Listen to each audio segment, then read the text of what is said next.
अस्सलाम वालेकुम YouTube family, कैसे हैं? उम्मीद करती हूँ कि आप सब ठीक होंगे। अल्लाह पाक आपको खुश रखे, आबाद रखे। तो आज जी मेरे किचन में बनने लगी है कोयले वाली चटनी। कोयले वाली भी कह सकती हैं, बारबेक्यू भी कह सकती हैं। तो ये बहुत ही मज़े की चटनी है कि जिसको खाने के लिए आप जैसे 2-4 चीज़ों से ये बस बनने वाली है, लेकिन इसको छोटे बड़े दोनों ही बड़े शौक़ से खाएंगे, उंगलियां चाटेंगे। और ये चटनी जो है ये ऐसी चटनी है कि ये गोश्त वगैरह को भी पीछे कर देगी। आजकल जैसे गर्मी दिन ब दिन बढ़ती जा रही है, टेम्परेचर बहुत हाई होता जा रहा है, डिहाइड्रेशन भी होती जा रही है। तो अपनी खानों में, अपने डाइट में इस तरह की चीज़ें ज़रूर शामिल किया करें। जैसे सैलड हो गया, हरे पत्ते हो गए, जूसीज़ हो गए, चटनियाँ हो गई। इन चीज़ों में बहुत ज़्यादा हमें फ़ायदा होता है। आजकल के दौर में हम इन सब चीज़ों से बहुत दूर होते जा रहे हैं। तो ये चटनी ऐसी ऐसी कमाल की बनने वाली चटनी है ना कि आप जब अपने घर में बनाएंगे ना तो आपके घर वाले, आपकी फैमिली वाले आपकी तारीफ़ जो करते नहीं थकेंगे। तो जी ये मेरे पास 3 से 4 टमाटर हैं। मैं बातें बहुत कर रही हूँ लेकिन रेसिपी को आपसे शेयर नहीं कर रही। खैर ये मैंने 3 से 4 टमाटर लिए हैं जिनको मैंने छिलका उतार लिया है। चाहें तो आप इनको थोड़ा सा उबाल भी सकते हैं, लेकिन उबालना नहीं है, मैंने इनको जलाना है। ठीक है, तो इसलिए मैंने इनका, ये थोड़े से सख्त थे तो मैंने इनका छिलका पहले से ही उतार दिया था। क्वांटिटी आप अपने हिसाब से रख सकते हैं, लेकिन हमारे घर में ये जितनी भी बनती है ना, बिलीव करेगा ख़त्म हो जाती है। ये कंप्लेन होती है जी सैलड चटनी आप कम क्यों बनाते हैं। तो अल्हम्दुलिल्लाह हमारे घर में ये चीज़ें बहुत ज़्यादा इस्तेमाल होती हैं। जैसे कि गर्मी आ गई हैं तो गर्मियों में सालन, मीट, गोश्त, चिकन वगैरह जो है ना, उसके साथ साथ ऐसी चीज़ें ज़रूर शामिल किया करें। इनका आपको फ़ायदा ही होगा, नुकसान नहीं होगा जी। तो टमाटरों का छिलका मैंने उतार के उनके 2 पीसेस कर लिए हैं। सेंटर में साथ ही ये मैंने ग्रिल पैन लिया है। आपकी बहन ऑयल बड़े कंजूसी से डालती है, क्योंकि इस तरह की चीज़ें आप जब भी बनाते हैं, अदरवाइज़ तो चटनियाँ जो है ना, ये थोड़ी डिफरेंट मैं चटनी बनाने लगी हूँ तो इसलिए मुझे ऑयल का इस्तेमाल करना पड़ा है। लेकिन वो भी बड़ी कंजूसी से, घी को, ऑयल को बड़ा कम इस्तेमाल किया करें। आपके पास अगर ग्रिल पैन नहीं है तो आप नॉर्मल सा तवा भी ले सकते हैं, फ्राई पैन भी ले सकते हैं, कोई भी। लेकिन मैंने ग्रिल में कर रही हूँ, ग्रिल पैन में कर रही हूँ। तो ये साथ ही मैंने 5 से 7 लहसुन की जवे भी रख दी हैं। उसके बाद ये जो पुदीना, इसके भी पत्ते में मैंने साफ़ कर लिए थे। साफ़ करके अच्छी तरह से इनको धो लिया करें। सब्ज़ियाँ जो हैं इनमें कीड़े वगैरह होते हैं तो इनको आप अच्छी तरह से 2 से 3, 4, 5 पानी इनको धोया करें, ताकि इनमें जो रेत मिट्टी वगैरह लगी होती है, ये टहनियाँ जो थी, मैंने सोचा कि इनको छत में जो बर्तन में मैंने पौधे वगैरह लगाए हुए हैं तो ये उनमें मैं लगाऊंगी। कुछ मैंने लगाए भी हुए हैं। उसके बाद ये मैंने लहसुन भी जो था ये भी जलना शुरू हो गया। तो उसके बाद ये टमाटर वगैरह थे, इनको भी मैंने जो 2-2 पीस में छिलके उतार के रखे हुए थे, इनको भी मैंने रख दिया था। साथ 2 से 4 हरी मिर्चें जो हैं, हरी मिर्चें अपने हिसाब से डालें, क्योंकि हरी मिर्चें बहुत ज़हरीली हैं, काफ़ी कड़वी भी, बीच में कुछ मीठी भी होती हैं लेकिन कुछ कड़वी होती हैं। लेकिन बंदा चख के तो खा के तो चेक नहीं कर सकता, तो वो अंदाज़ा हो ही जाता है स्मेल से कि ये मिर्चें बहुत कड़वी हैं और ये मीठी हैं।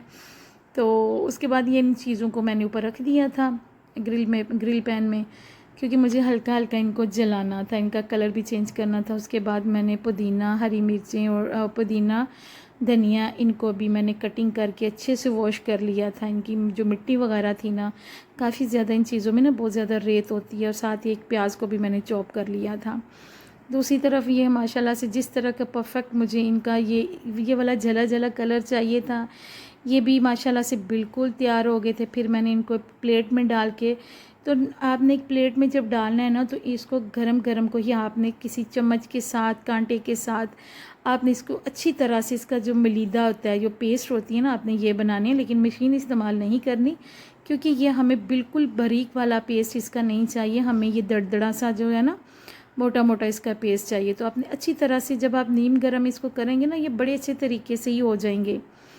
तो मैंने भी इसको इसी तरह से कर लिया था। मशीन इस्तेमाल नहीं करनी है आपने इसमें। उसके बाद अच्छी तरह से जब ये पेस्ट बिल्कुल बन के रेडी हो गया था, ये देख ली माशाल्लाह से अल्हम्दुलिल्लाह, बिल्कुल इसका जो इसी हिसाब से मुझे इसी शेप में ये चाहिए था। अब मैंने क्या करना है कि इसकी साइड से ना, इनका जो है ना, इसको मैंने साइड से थोड़ा सा एक होल टाइप बना लेना है। इसी के अंदर मैंने जो है ना, साथ ही इसका अच्छे से आपने ये स्पेस देनी है। स्पेस दे के फिर मैंने क्या किया था कि दूसरी साइड पे मैंने चूल्हे पे कोयला रख दिया था गर्म होने के लिए। कोयला मुझे सही से जलाना है, अच्छे से कोयले को जलाना है, क्योंकि जितना कोयला आपका जला होगा ना, उतना ही अच्छा उसका जो धुआं है ना वो बनेगा। तो ये मैंने जब कोयला रखें तो इस चीज़ का ख्याल रखें कि बर्तन टूटने वाला ना हो। मतलब कि कुछ शीशे के बर्तन होते हैं, कुछ इस तरह के बर्तन होते हैं जो आग वगैरह से उसमें ना वो बहुत जल्द टूट जाते हैं। फिर वो चीज़ें, ये भी डर होता है कि उसके पीसीज जो हैं वो खाने वाली चीज़ में ना पड़ जाएं। तो जी ये देख लें माशाल्लाह से इतना अच्छा इसका धुआं जो था ना, जैसे तेज़ होने लगा था मैंने ऊपर ढक्कन दे दिया था। तब तक ढक्कन रखा, कवर करके रखा था जब तक इसका धुआं बिल्कुल उस चटनी या उस पेस्ट के अंदर शामिल नहीं हो गया था। ये देख लें, अब कहीं से भी आपको धुआं नज़र नहीं आ रहा। और इस चटनी की, इस कोयले की स्मेल पूरे घर में इतनी ज़बरदस्त सी फैली हुई थी ना। उसके बाद मैंने एक खुला बर्तन लिया, उसके अंदर ये सारी जो पेस्ट थी मैंने बारबेक्यू की हुई थी धुएँ वाली, इसको इसके अंदर मैंने शामिल कर दिया है। शामिल करने के बाद फिर मैंने आधा चम्मच इसमें नमक डाल दिया। सुरख मिर्च आप नहीं डालना, क्योंकि सुरख मिर्च जो मिर्चें थी ये काफ़ी कड़वी थी, इस चीज़ का आपने ख्याल रखना है। कलर के लिए मैंने थोड़ी सी कश्मीरी मिर्च डाल दी थी। उसके बाद मैंने 1 चम्मच सिरका डाल दिया था, चाहे तो आप लेमन भी डाल सकते हैं। एक चॉप किया हुआ जो प्याज था वो भी मैंने डाल दिया था।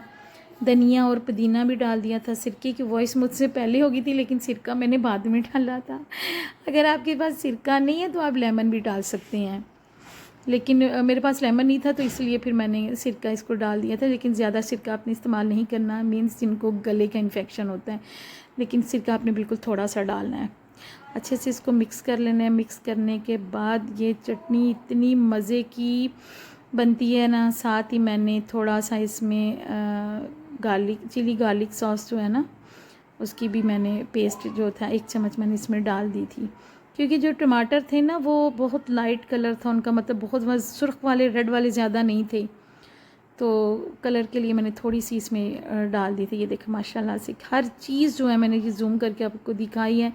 इतनी मज़े की ये चटनी बनती है। आप अपने खानों में इस तरह की चीज़ें जो है ना ज़रूर शामिल किया करें। जैसे हरे पत्तों वाली चीज़ें होगी, जैसे पुदीना हो गया, धनिया हो गया, सलाद के पत्ते हो गए, चुकंदर होगी, इन चीज़ों को अपनी डाइट में, अपने खानों में ज़्यादा से ज़्यादा इस्तेमाल किया करें। ये देखें मेरी बारबेक्यू चटनी कैसी लगी है आपको। अगर अच्छी लगी है तो मेरे चैनल को ज़रूर सब्सक्राइब कर दिया करें, साथ ही बेल आइकन के बटन को भी प्रेस कर दिया करें, ताकि मेरी हर आने वाली नई वीडियो की नोटिफिकेशंस आपको मिलती रहें। ये मज़ेदार चटनी आप भी अपने घर में ज़रूर बनाना और मुझे फ़ीडबैक देना। अल्लाह हाफिज़।